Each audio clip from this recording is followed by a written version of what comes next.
Okay, on to the third chapter in section 2.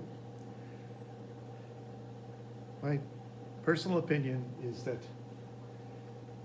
it would be great if more people in the world kind of understood the basics of how science works. But it's a tricky thing. Here, you've got the classic scientific method: observe natural phenomena, make observations, formulate your hypothesis, test the hypothesis with a rigorous experiment, possibly to modify it, then establish theory based on repeated validation of results. Then you get the actual method. Make up a theory based on what the funding agency manager wants to be true. Design minimum experiments that will prove, show, suggest theory is true. Publish paper, rename theory a hypothesis, and pretend you use the scientific method. Modify theory to fit the data. Defend the theory despite all evidence to the contrary. That is an incredibly pessimistic view of science. But unfortunately, there's a decent fraction of the science that's out there that kind of fits that pattern.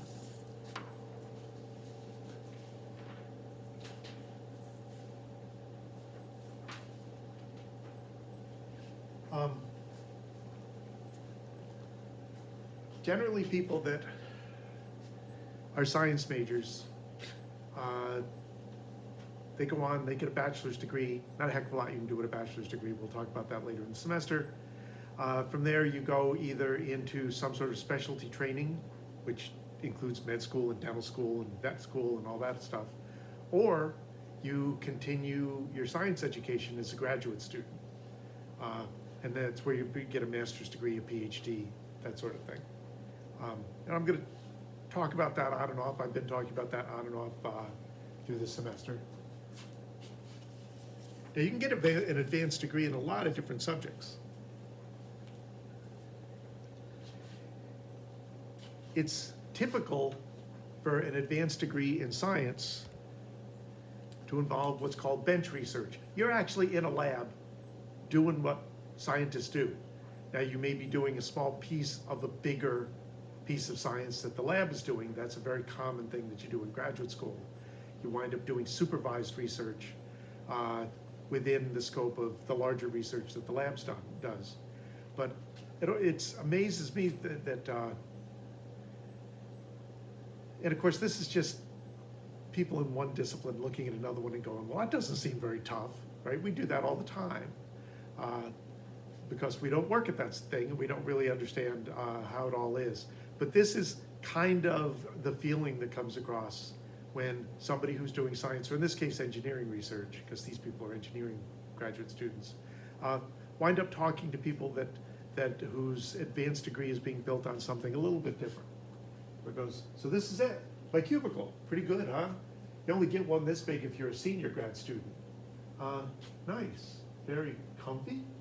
I know, I totally lucked out. I even got one close to the window. There's the window, little basement window. So you don't do any field work or experiments? Where do you do your experiments? Oh, right here. It's all in simulation and any reference I need is online. So you basically get a PhD without ever having to leave this cubicle? I know, isn't that great? Is it, I believe she's an IT graduate student, if I remember correctly.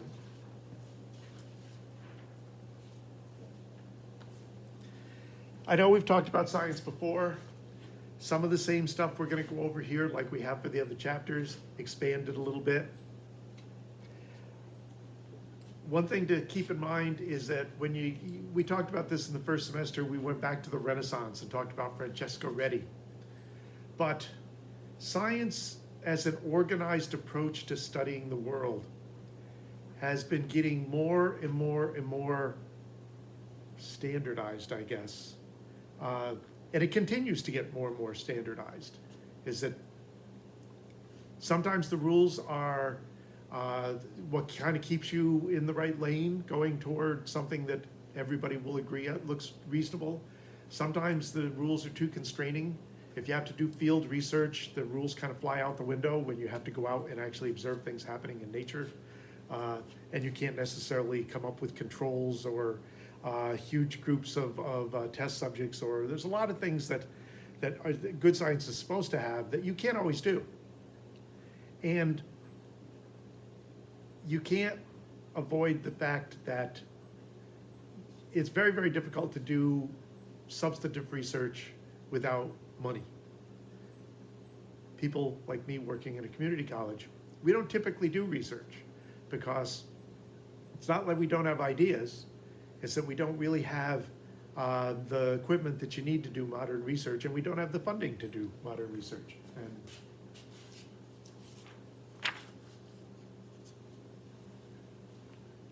graduate student going to see the what they call the PI, the principal investigator, the head of the lab. You wanted to see me, Professor Smith? Yes, I have good news. I found funding for you. Funding? Little tear coming to his eye. Yes. Now the project sponsors want you to wear this jumpsuit with their logos whenever you're in the lab. I told them it'd be no problem. I also took the liberty of signing this contract for you. You didn't really want your soul, right? So, again, an exaggeration. But funding drives a lot of science, and science drives a lot of funding.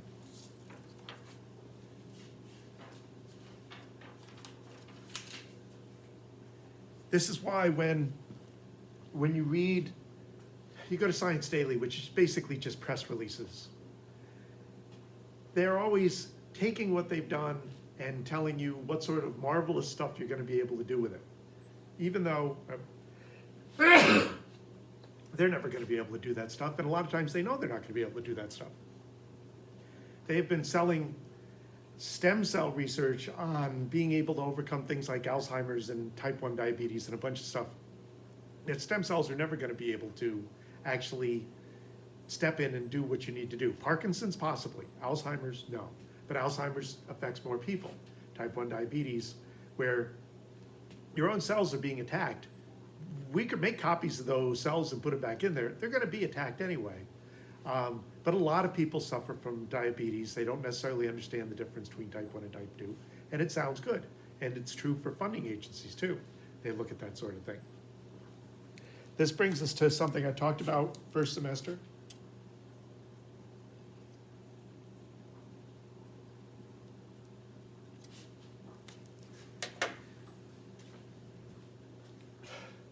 What sort of outside influences are affecting your science that aren't really science? Funding. What do people want? What are they willing to pay for? And then when you're designing your own experiments, you're going to have expectations based on what's already in your brain. Because sometimes they're perfectly rational, perfectly logical expectations, and sometimes we just have our own personal biases and prejudices, and that can affect our design. It can affect our gathering of results, our designing of how we're going to measure our results. Definitely influences our interpretation of our results. So this is a huge in the background factor in not just science, but anything that people do, is that the influence of your own personal biases is going to affect every discussion you ever have and everything that you do.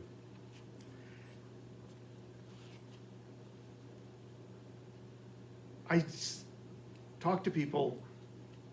Now I'm used to, you have a hypothesis, you design a test to test the hypothesis. Now there is the flip side called the null hypothesis, which is that I've got an idea, but it might be wrong. How do I test if it's wrong? I think it's a certain mindset where that's the approach you take. You go in and go, okay, we're gonna test the null hypothesis, and if that doesn't give us evidence, then it supports the actual hypothesis. To me, it's a very backward way of designing an experiment, but you can do it that way. And my assumption has always been that it has to do with the way people's minds work. You know, to me, that doesn't make any sense to test that it doesn't work as opposed to testing that it does work. And you'll hear people go, well, you can't test a negative. Yeah, you can. The thing with science is you can't prove a positive or a negative. You can just gather evidence for it. So you can gather evidence in both sides. Back to, classic scientific method. This is just review. You notice since these are review chapters, I'm not doing a lot of writing up here. Classically, you should be dealing with observations and experiments. There's a generally accepted framework for how experiments are designed. If you could wander off of the pathway, then your peer review is going to get a little dicey. It's changeable. You're halfway through your testing and you realize, oh, this is going the wrong way. What do I need to do? Do I need to just stop and start over? Or do I need to revise my original hypothesis and take my experiment that I've already got rolling in another direction? So you not only have to look at other people looking at your stuff and retesting it and finding that it does work or it doesn't work or whatever, it's a very fluid process. And again, is the original research direction that I was going to go had to do with testing the effects of a particular parasite on bait fish, but we couldn't, there was no way to, that we could practically do that. I could design an experiment, but I didn't have the money to do what needed to be done. So I wound up taking these parasites that I had access to and doing what's called ultrastructural research on them, taking a look at them as living things. And maybe, ultimately it would have come up with a way to treat for them. It didn't really, but I could have said it was going to if I was looking for funding. But we didn't really have funding within the scope of the lab to do much. But we had electron microscopes and we had the stuff that I needed in order to do that kind of research. It's supposed to be reasonable and logical, but one person's logic doesn't necessarily match somebody else's logic. If you argue with people on the internet, they often think they're being logical and you don't think they're being logical and you can't necessarily convince them. And of course, bottom line, is your idea testable? And once you've done your experiment, is it reproducible? Can you run it again and get the same results? Can somebody else run it and get the same results? That's a really big deal that almost never happens in modern science. Because again, I got funding to do my original research, here's my results. You may get funding to build on that, and then you're gonna kind of have to replicate my tests in order to kind of get rolling on it. That's how they find out stuff doesn't work. Very, very rarely do you get a second scientist going, oh, this is all crap, I don't think this works at all. I'm gonna retest it and show you that it doesn't work. That's, number one, nobody pays for that. And unless you've got a really big name, somebody might be able to pay for it then. But a lot of times, you go, oh, that's great, I can do something with that. And then you're halfway through your building on the foundation and find out the foundation wasn't really there, that you can't get the same stuff to work. And a lot of science is thrown out, not by real replication, but by the attempt to build on a foundation that's crumbling as you work on it. Classic observation leading hypothesis. You got to test the hypothesis, it's got to be predictive. I mean, you got to be able to make predictions about it or you can't test it. We keep talking about experiments.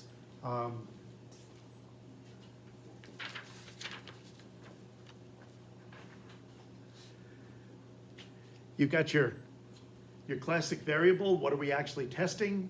This is what you design your experiment around. This is what you try to change in your control test or tests. Sometimes it takes more than one type of control test. And your control tests are basically comparisons. I'm testing this. How do I know if it's really doing what I wanted? I want postmodernism. How can I tell it's really doing what I think it should be doing? Well, let me change it and run the same test and see if the results change to reflect the change in variables. I think that plants will grow better when it's warmer. So I run a test at the warmth that I think is optimum, and then I run a test slightly cooler and maybe run a test slightly warmer and look at the results. If I'm right, this is an optimum test, I'm gonna get worse growth in both of my controls compared to the results over here. So your control tests are not, it's an unfortunate name, they don't really control anything. And very often when you're talking about setting a lab up, you're trying to control a lot of factors and then the word comes up again. Confounding factors. What's messing with our results? is that, so I'm going to run this plant test.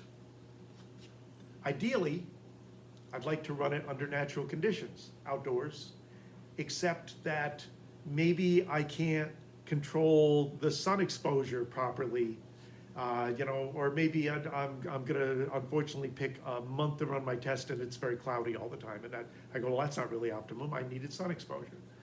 So maybe I need to do a lab test where I'm exposing all my plants under more rigid conditions to artificial lighting.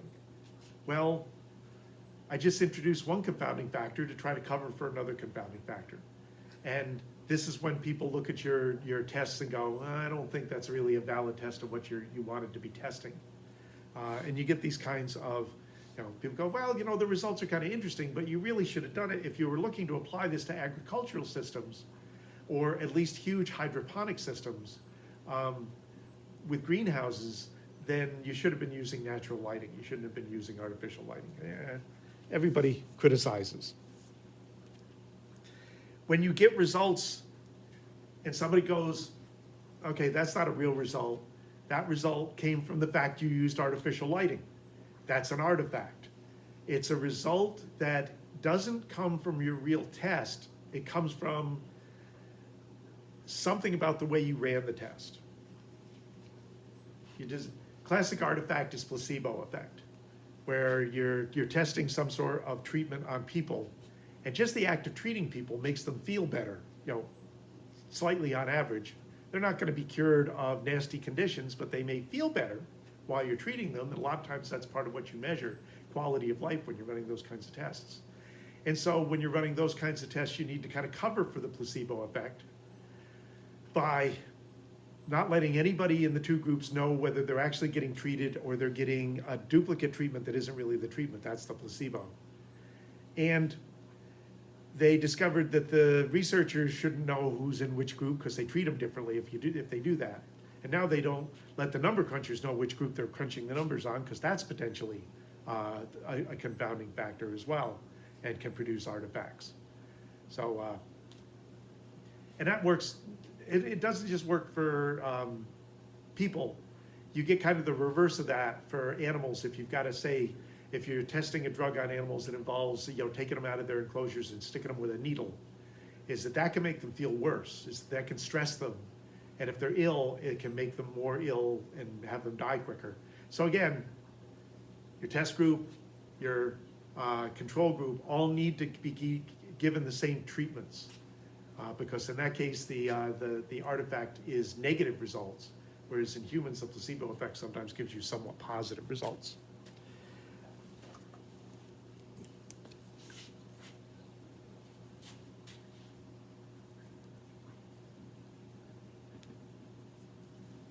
Big part of research is measurement. One of the big questions right now, they're running they ran a bunch of vaccine tests, phase 3 trials. We'll talk about that at the end of the semester. But a large trial looking for effects of the thing that you're testing. Well, the mRNA vaccines that were the first ones out, the 2-dose vaccines, it was decided between the company and the Food and Drug Administration that they were going to measure symptomatic positives for COVID. What does that mean? Well, it means that you get your groups, you get your placebo group, you get your test group, you give them all vaccines, or they think they all are getting vaccines, you stick them all in the shoulder with a needle. And then they're all told, if you start to have any kind of symptoms, come in and we'll test you. And that's what they were comparing between the two groups. When they say 90% effectiveness, that means that 90% of the symptomatic cases showed up in the placebo group, as opposed to less than that in the actual test group. That's not exactly how the numbers work, but that's close enough.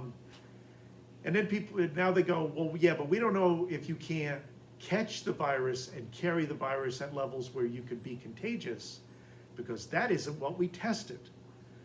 So everybody's kind of annoyed where, oh, okay, if I get the vaccine, does that mean that I can't infect anybody anymore, that I can't actually pick the virus up? And the answer is, no, we're not really sure. Now, some of the other vaccines, they are testing a more complete immune response. They're looking at antibody responses and comparing them to the antibody responses in people that have recovered. The thing is that this is such an ongoing situation. We're not 100% sure that if you're a recovered person, that you're absolutely positively incapable of picking up the virus again. Most of the data from studies says that's true, but it hasn't really been long enough to be sure of that. And that was probably another reason why they didn't measure it that way, because they weren't really sure it was going to be useful anyway.